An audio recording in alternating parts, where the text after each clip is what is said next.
खबर उत्तर प्रदेश की राजधानी लखनऊ से। सैयद कासिम आबदी डीसीपी उत्तरी के नेतृत्व में पुलिस टीम को मिली बड़ी सफलता। बीकेटी में हुए अनुराग हत्याकांड का हुआ खुलासा। नशे में दोस्तों ने की थी अनुराग की हत्या। बीटेक 4th ईयर के छात्र ने की थी हेलमेट से वार कर हत्या।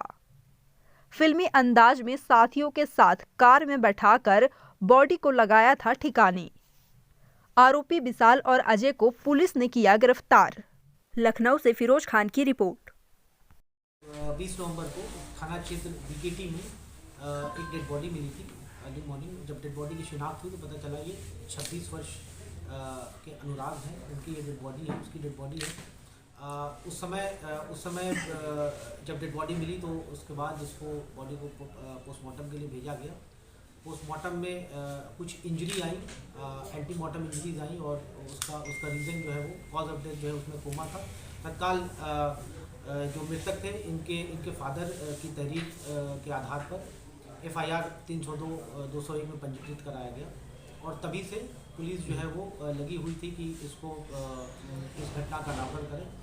इस घटना का सफल अनावरण होता है और पता चलता है कि 2 व्यक्ति जिनका नाम विशाल वर्मा और अजय भार्गव है, इन दोनों लड़कों ने मिल करके इस पूरी घटना को अंजाम दिया था। घटनाक्रम ये था कि 19 तारीख को ये सब तीनों शाम को इकट्ठे होते हैं, तीनों लड़के, मृतक और ये 2 लड़के, और ये लोग जो है वो ड्रग्स लेते हैं। उस दौरान इन लोगों में आपस में वाद विवाद होता है और वाद विवाद इस चीज़ को लेकर के होता है कि इसका अजय भार्गव जो कि बीटेक का एक छात्र है जो कि वहाँ पे पढ़ रहा है SR कॉलेज में, उसके पास एक टैबलेट था और वो टैबलेट जो है वो जो मृतक है उसने गिरवी रखा हुआ था और उस पैसे से उसने कुछ सामग्री खरीदी थी नशे की। जो जब ये विवाद हुआ कि मेरा टैबलेट क्यों गिरवी रखा, उसको लेकर के हीटेड आर्गूमेंट हुए और उस हीटेड आर्गूमेंट के बीच अनुराग को अजय भार्गव और इन लोगों ने मिल करके हेलमेट से वार किया जिससे उसके सर पे चोट आई और इस कारण से उसकी मृत्यु हुई। देने का प्रयास किया।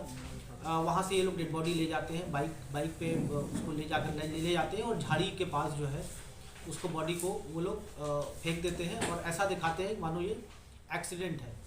जब पूरी कॉल डिटेल और CDR का जब अवलोकन किया जाता है और मुखबिर लगाए जाते हैं और आसपास के लोगों के जब बयान लिए जाते हैं तो पता चलता है कि ये एक्सीडेंट नहीं थी, ये पूरी सोची समझी ये घटना थी जिसको इन लोगों ने अंजाम दिया। इन लोगों के पास से जो आला कत्ल था यानी जो हेलमेट वो बरामद किया गया है। जो बाइक थी वहाँ पर स्टैंड पर लगी हुई थी वो बाइक बरामद किया गया और बाइक में मृतक के पास उसकी चाबी नहीं थी, तीनों के पास से उस बाइक की चाबी को बरामद किया गया और जो टैबलेट जो कि गिरवी रखा गया था उस टैबलेट को भी पुलिस ने बरामद किया। इसके साथ साथ मोबाइल भी पुलिस ने बरामद किया है। इन दोनों को न्यायिक हिरासत भेजा जा रहा है और आगे की विधिक कार्रवाई अमल में लाई जाएगी। इनका कोई इरादा पहले से हीटेड आर्गूमेंट होता है दोनों लोगों के बीच और क्योंकि ये लोग भी नशे में थे, उस दौरान हाथापाई हुई और हाथापाई के दौरान आवेश में आकर के उसको हेलमेट से सर के ऊपर मारा।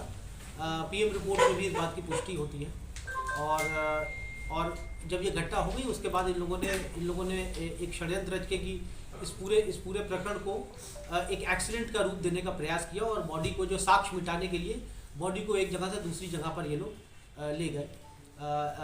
लेकिन जो पोस्टमार्टम रिपोर्ट्स थी और जो FIR लिखी गई थी उसके आधार पर जो तफ्तीश हुई उससे इस घटना का नाम हुआ। टैबलेट गिरवी रखते ने कौन सा नशीला पदार्थ खरीदा था?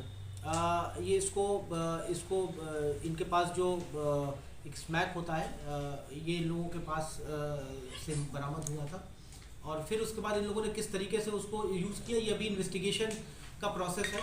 अभी क्योंकि केवल अभी इनिशियल इन्वेस्टिगेशन स्टेज में है। अभी हम लोग आगे प्रयास करेंगे कि वो जो खरीदा गया वो कहाँ से खरीदा गया,